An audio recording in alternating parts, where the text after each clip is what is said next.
Long range shooting school. We're gonna hit Spindrift and Coriolis one more time. So I'm running the Eagle Ballistics app and it's telling us to dial 30.5 minutes, and that's where we're at. And I got a 0 wind speed because there's no wind out there right now.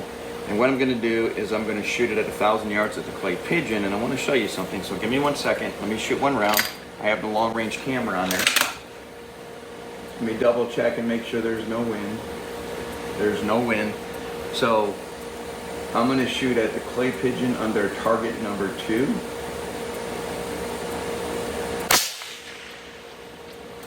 And you can see we went about 10 inches to the right.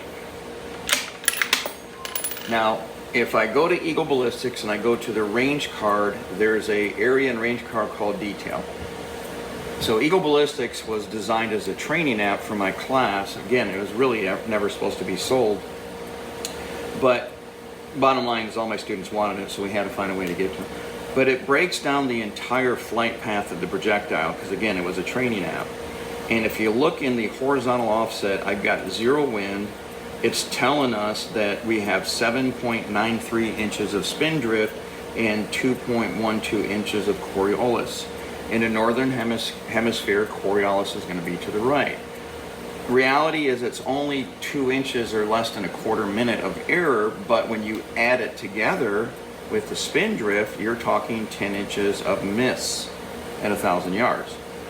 And this bullet is nothing special. It's just a standard Creedmoor. I got a chronograph. We got a velocity of 2673, and you can see that our bullet is rotating at 240,000 RPMs, and it's got a gyroscopic stability of 1.7.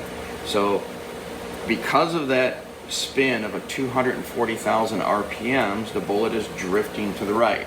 So I'm not going to get into the technical of how it's doing yaw, repose, and all that, but just realize if you're shooting at an object in no wind, at basically any distance, the bullet is slowly drifting to the right with the right-hand twist. This is an 8-twist, right-hand twist, 6.5 Creedmoor.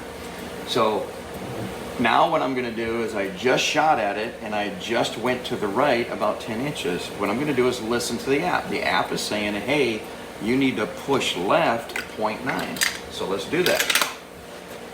So Eagle Ballistics is compensating for the earth base effects and secondary effects. So in other words, it's going to compensate the Spindrift, compensate the Coriolis, and say you need to push left in no wind. Let's do that. Same clay pigeon under target 2. I'm pushing left 1 minute. And broken clay. So as you can see, with a good ballistic solver that calculates the earth base effects and Spindrift, you're going to be able to make a good shot.